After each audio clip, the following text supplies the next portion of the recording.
Assalamualaikum warahmatullahi wabarakatuh. Alhamdulillah, bertemu kembali dengan saya Ibu Sri Rahayu dalam materi tata cara bersuci dari hadas dan najis.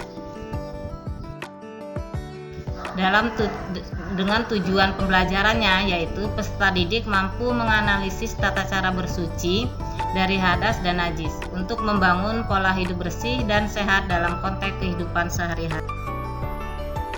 Selanjutnya dalam bab toharoh. Toharoh itu berasal dari kata bahasa Arab yang berarti bersih atau bersuci. Sedangkan menurut istilah ialah suatu kegiatan bersuci dari najis dan hadas sehingga seseorang diperbolehkan untuk beribadah yang dituntut harus suci, harus dalam keadaan suci.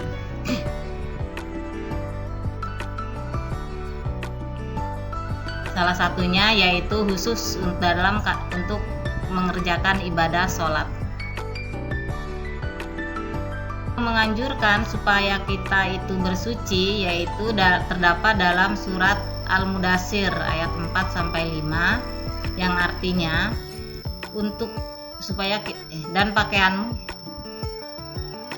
dan pakaianmu bersihkanlah dan tinggalkanlah perbuatan dosa. Juga terdapat dalam surat Al-Baqarah yang artinya sesungguhnya Allah menyukai orang-orang yang bertaubat dan menyukai orang-orang yang bersuci.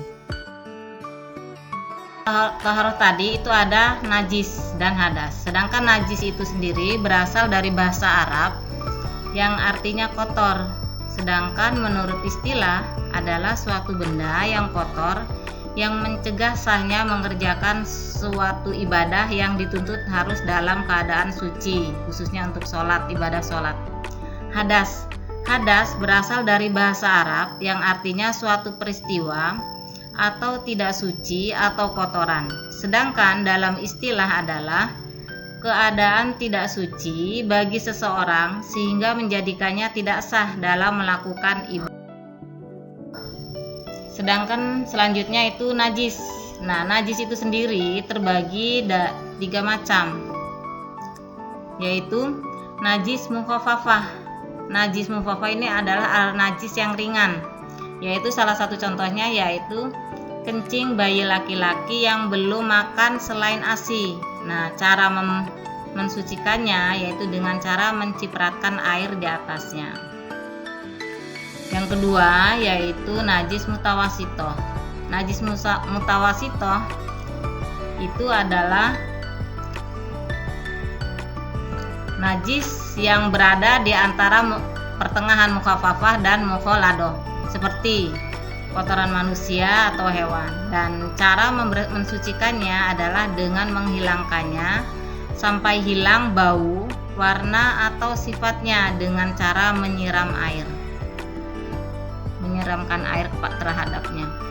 Yang ketiga, najis mukhaladoh ialah najis karena jilatan anjing atau babi. Dan cara mensucikannya yaitu dengan mencuci 7 kali dan salah satunya yaitu dengan dicampur dengan tanah.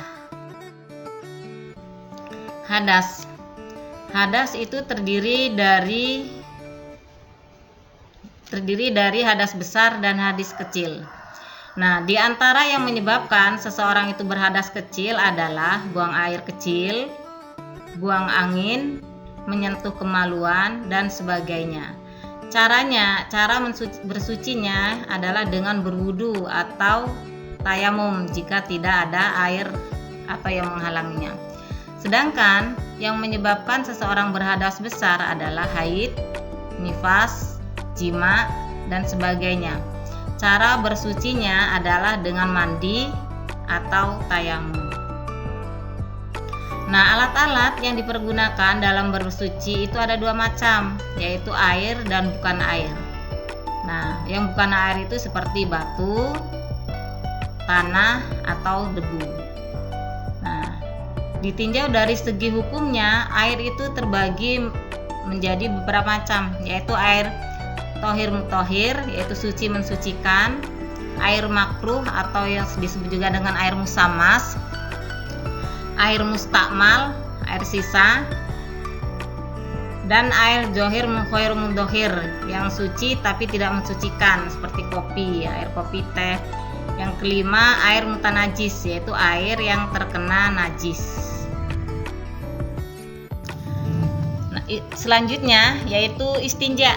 Istinja menurut bahasa itu terlepas atau selamat, sedangkan istinja menurut istilah adalah bersuci sesudah buang air besar atau kecil. Beristinja dengan air, dan apabila tidak ada air maka diperbolehkan dengan benda padat seperti batu, daun, kayu, kertas dan sebagainya dengan syarat-syarat tertentu. Ada buang air, yaitu mendahulukan kaki kiri pada waktu masuk WC, membaca doa pada saat masuk dengan kaki kanan, dan keluar WC mendahulukan kaki kanan pada saat keluar WC. Istinja hendaknya menggunakan tangan kiri dan sebagainya.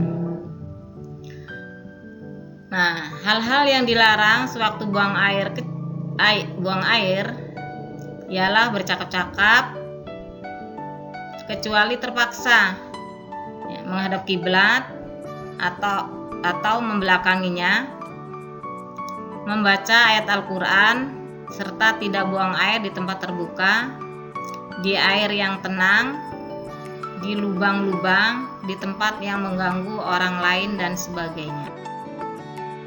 Nah, sekarang kita memasuki yaitu materi tata cara berwudu. Nah, yang pertama itu ada tasmiyah, yaitu membaca bismillah.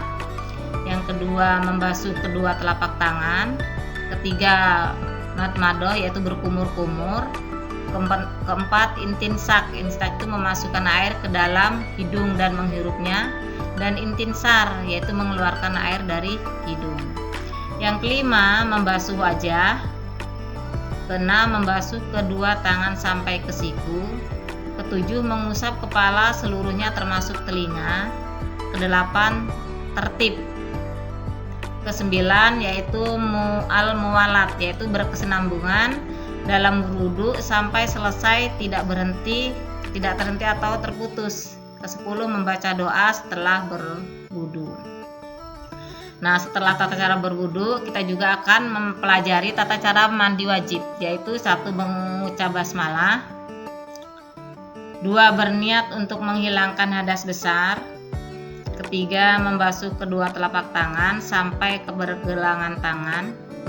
Keempat, membersihkan kemaluan dan kotoran yang ada di sekitarnya. Kelima, berwudu, yaitu dengan tata cara sama seperti tata cara berwudu tadi. Keenam, mengguyurkan air dari pundak kanan terus ke kepala dan seluruh tubuh. Yang ketujuh, menyilangkan air dengan jari tangan ke sela-sela rambut, kepala, serta rambut mana saja di tubuh kita sehingga air itu rata mengenai seluruhnya.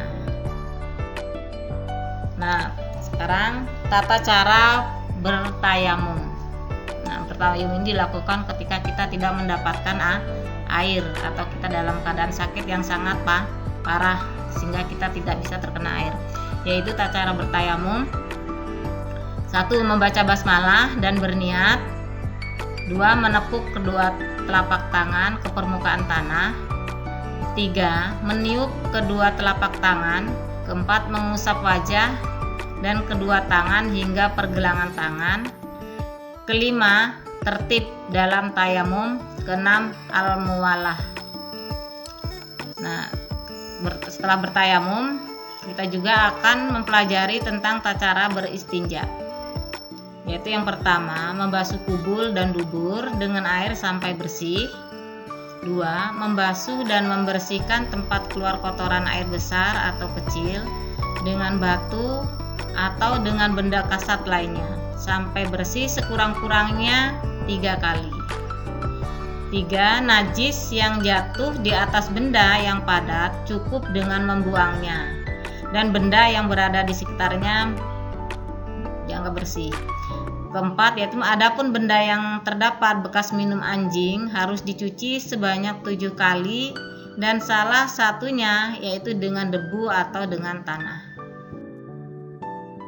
Mungkin cukup sekian ya materi kita. tentang bab toharo pada kesempatan kali ini. Saya ucapkan terima kasih. Wassalamualaikum warahmatullahi wabarakatuh.